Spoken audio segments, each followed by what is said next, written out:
Hey guys, Mike from Nerd Problems Gaming here, and welcome to Nerd Problems Gaming, the channel where we go through the good and bad of everything nerdy to make sure you spend your time on the best of the best. In today's video, I'll be doing a review as well as a how to play for Ghostbusters Blackout, the board game. So let's get into it. So again, guys, to start off, we're gonna go through the how to play the game, and then we're gonna jump into the review after that. So I'll have a timestamp below the video if you wanna skip forward, or you can definitely watch the how to play and the full review as well. So let's hop on over to the table to see the game in action. All right, guys, so here we are with the game board, and basically Ghostbusters Blackout. The storyline is there's been a blackout across New York and all the ghosts have escaped from the containment unit, and then it's your job as the Ghostbusters to go save the world from ghosts, right? To catch them all and then bring them back to the containment unit. So the objective of the game is to capture at least 15 ghosts before the chaos counter reaches 20 and basically the ghosts take over. And so Ghostbusters Blackout is actually a cooperative game, so you can play from anywhere from 1 to 4 players, so each person can be a Ghostbuster, but if you play with less than 4 people, people can just double up or triple up or play for all 4 Ghostbusters if you want. And so the setup is actually pretty simple. So the first step that you want to do is actually just pick out your specific Ghostbusters that you want to be. So as you can see, you've got all the original Ghostbusters, and then there's also going to be Ghostbusters from the IDW comics that all the artwork is based on. And so each Ghostbuster is going to have their own individual special abilities, like you can see here. So as you play the game a few times, you'll kind of see which ones you like, and you can choose the Ghostbusters accordingly that you want to play with. And so as you do that, you're going to get these little standees and you're going to put them in Manhattan. That's where all the Ghostbusters start off. So again, just pick the ones that you want to choose, and you're going to put them here in the middle with Manhattan. That's where everybody starts. The next step you want to do is get the specific dice. Each Ghostbuster is going to have their own color dice, so just put them with the Ghostbuster. Again, it doesn't matter which Ghostbuster you choose, just each one is going to get their own colored die as you play. The next thing that you want to do is you're going to take the Chaos token here and just put that on the number 1 Chaos token. From there, you're going to take the trapped ghost icon, the trap, right? And you're going to put that just slightly off of the board because you haven't caught any ghosts yet, so you start at 0. From there, you're also going to take these mass hysteria tokens, shuffle them up, and then you're going to take 2 of them and place them on the board. So 1 at the 5 and then 1 at the 10. And then you won't actually need the rest of them for the game. So you can just set those off to the side if you want. Also, you're going to take these reroll tokens and you're just going to put them on the 15 space.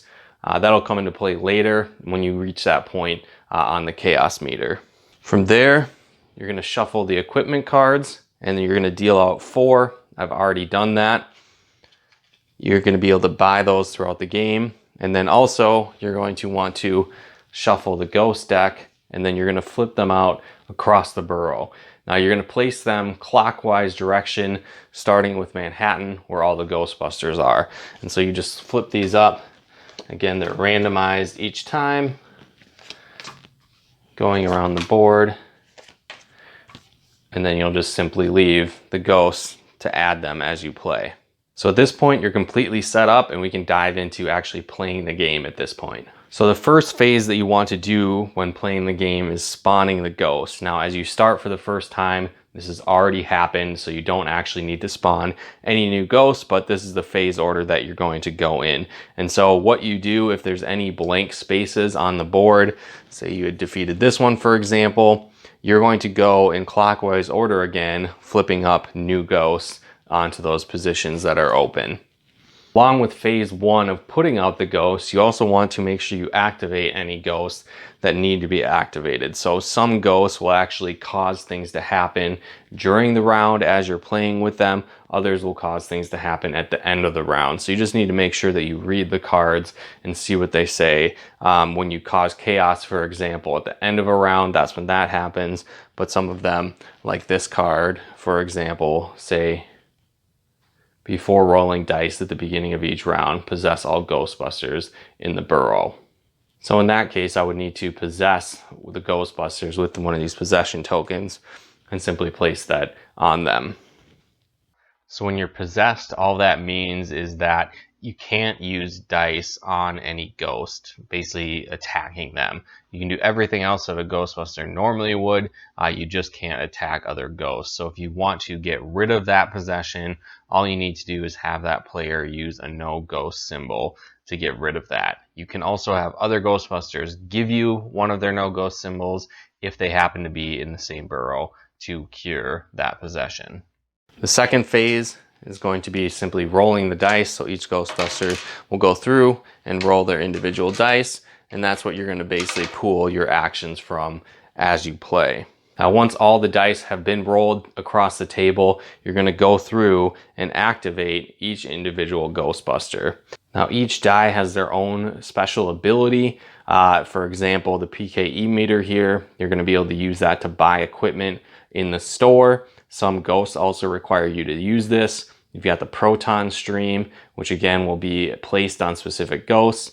You have the no ghost symbol. Again, this can be used to reduce a chaos on the board, but you can only use one of these per Ghostbuster per round. The Ecto 1 you can use to actually move to an adjacent burrow, and then the trap will just be used on specific ghosts that require traps to be used on them. Now each turn consists of fully using an entire Ghostbuster. So you can use the dice as you've seen, as I showed you before, and use them accordingly. Some other features that you can use, if you don't like your pool of dice that you have, you can actually discard one and then re-roll the remaining dice and use those accordingly.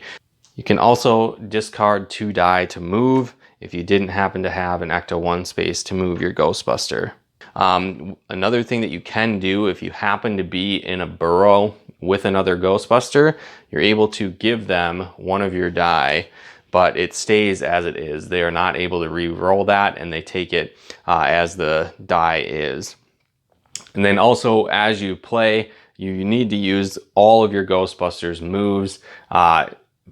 During their turn, you can't go back and forth between Ghostbusters. So you really need to coordinate with everyone else that's playing to do the optimal thing. Now, again, depending on where your Ghostbusters might be at, you can use their abilities accordingly. So for example, I could take a stream, if I had that from blue, and put them on this ghost here. So some ghosts are going to have specific colors that you need to use on them. If they're a white one, they're just generic. Or again, just read what the card says. Some of them, for example, you need to put a color from each Ghostbuster to be able to attack them. So as you go around the board, your Ghostbusters are going to end up in different places. And what happens at this point, if you've defeated any ghost, you can ignore what their ability says at the bottom because you've captured them. And then you're going to move the trap token up depending on how many ghosts you actually captured.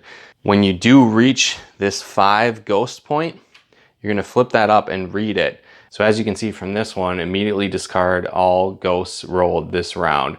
So when you get a card like this that says this round, it's going to take effect as you start the next turn. Some of the other ones might say things like add 3 chaos, so you can do those immediately. But ones that say this round, you'll actually use on the next round that you play. Also, once your turn is over, you're going to calculate how much chaos happened throughout the round. So for each burrow that does not have a Ghostbuster present, you're going to add 1 chaos.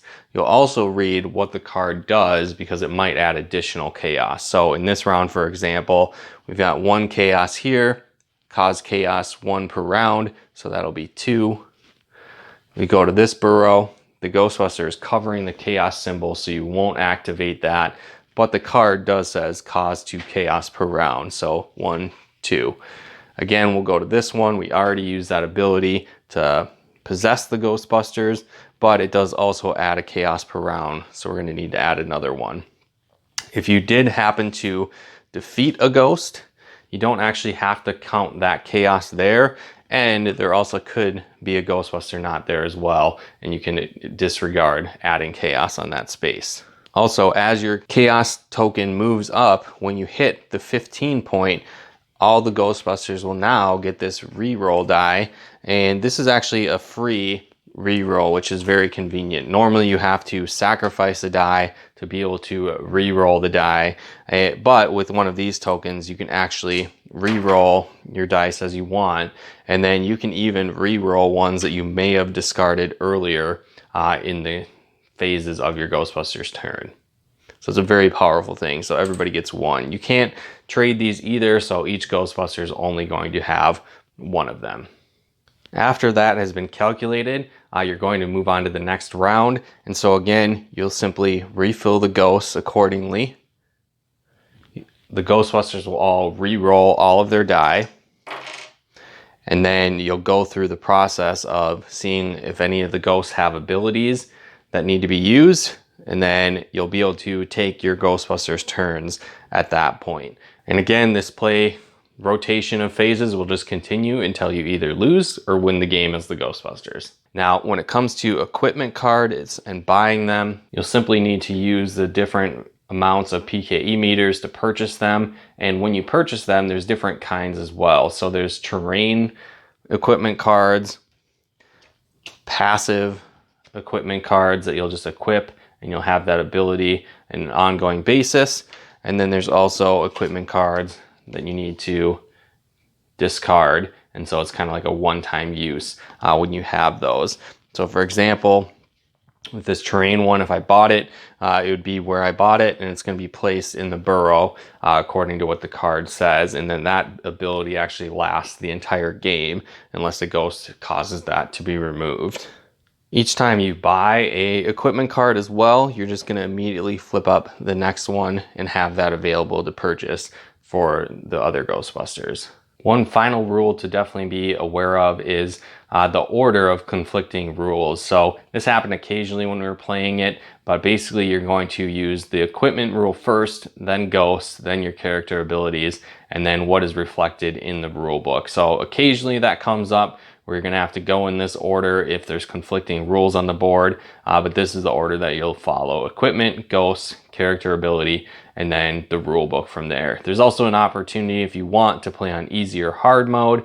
Basically with that, if you're playing on easy mode, you just simply stop when your trap reaches 12 and then you win the game. If you're playing on hard mode, there's a couple options you can do to make the game harder. One is you can actually start with the counter on 5 chaos, or you can also have multiple mass hysteria tokens on the ghosts here. So when you reach 5, you could draw 2 at a time. Again, same thing at 10. So there's different ways to make the game harder.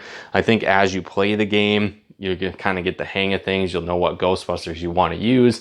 And so that can sometimes make it a little bit easier as you figure that out. So you might want to increase the difficulty at that point. Other than that, those are pretty much the rules for Ghostbusters Blackout, but let me know in the comments below if you have any questions. Be happy to answer those for you. Let me know in the comments below if you think you'd like to pick up this game. If it looks like fun, love to chat with you more about that. And be sure to like this video as well, as it really helps out the channel, and subscribe if you haven't to get the latest updates of new videos we put out here on Everything Nerdy. Alright guys, so as far as my review is concerned with this game, I definitely enjoy the game. You know, some of the things that jump out at me are definitely the artwork within the game. Is based on the IDW comics of the Ghostbusters, so if you've read those or seen those before, you really get some enjoyment out of that. At the same time though, if you haven't read those, some of the stuff might be a little foreign to you. Like there's a bunch of different characters that you can play as that come directly from the IDW comics, so if you haven't read that, you wouldn't know who they are or really their backstory or how they fit into the Ghostbusters. Same thing with a lot of the equipment. You can see from the comics that they have, so they have different like Ghostbusting gear that they pulled directly from the comics and the imagery from the comics. So again, it's cool if you've read those, but if you haven't, you might be missing some of the different things, especially on the different equipment and then the ghosts throughout the game as well. Now, I definitely like this game because it's very challenging. Every time you play it is different. But one thing that I'm maybe not a huge fan of, I guess, is that I feel like the difficulty can really be skewed just based on the ghosts that come up. So you might get ghosts in the early beginning of the game that are incredibly difficult and hard to deal with, or you might just get a breeze. So it just kind of depends. You might get all the worst ghosts for your team at the same time, or a decent balance, or a bunch of easy ghosts. So that can vary from game to game as you play. Now again, that creates some more replay value because you don't always necessarily win the game as you play. I also like that you have the option to basically increase the difficulty or make it easier if you want. I never really felt like when we were playing that you needed to make it easier per se, but there were some opportunities to make it more difficult and more challenging, which I like that you can do that. It was nice to have the equipment in the game, but I kind of really felt like every time that we played, we barely really ever used the equipment. It was just kind of there. So it's not really necessary to use the equipment to actually finish the game. So that's something to keep in mind, is you don't necessarily really ever need to buy the equipment, but it can help out in specific situations. So I feel like the multiple playthroughs that I've played this game, I still haven't even seen all the equipment that you can use throughout the game. Other things to really note is that this game is going to take a lot of teamwork and cooperation, because you're going to have to choose what specific Ghostbuster you want to go first. You're going to have to negotiate how you're going to exchange die from people to people to really optimize your turn and get the most done as the Ghostbusters. With that being said, I don't feel like it really hinders the game in any way how many people you're playing with, because you always need to have 4 base Ghostbusters to play the game as. So you're all going to be working together. So whether you're by yourself, with 2 people, 3 people, 4 people, it doesn't really matter. I think the gameplay essence really stays the same no matter how many people are playing. But yeah, overall, I really enjoyed this game. I like dice games. I like the aspect that you're constantly working and negotiating with each other. Obviously, it's Ghostbusters, so I'm pumped about that to begin with. So if you're a fan of the series, you're definitely going to like this game as well. If you like dice games, a little bit of deck building game elements as well, you'll like this game too. But it's a short playthrough. It usually takes between like 30 and 45 minutes to play a game, especially when you get the hang of it. It can go even faster as you play. So it's quick to learn, quick to play, and it's a lot of fun. So I highly recommend picking up this game if you haven't yet. And if you're a Ghostbusters fan, you'll like this game a lot as well. Well, again, guys, hopefully you got some benefit and value out of this video. If you did, feel free to comment and share and like this video again, as well, as it really helps out the channel if you haven't done so yet. And be sure to subscribe and turn on those bell notifications to get the latest updates of new videos on everything nerdy we do here on the channel. And if you'd like to help us support the channel, help us pick videos and more, definitely consider becoming a patron of ours over at nerdproblemsgaming.com/Patreon. Again, that's nerdproblemsgaming.com/Patreon. And if you'd like to plug into our live streams and Let's Plays that we do over on Twitch, you can also follow us over at nerdproblemsgaming.com/Twitch. Again, that's nerdproblemsgaming.com/Twitch. And if Ghostbusters Blackout, the board game, looks like something you want to pick up, there'll be a link in the description below as well. But let me know in the comments if you've played this game, if you see some other games that look similar to this, or if there's any other cool Ghostbusters stuff I should pick up. Obviously, I'm kind of obsessed and I love Ghostbusters. But again, guys, thanks so much for tuning in, and we'll talk to you more soon.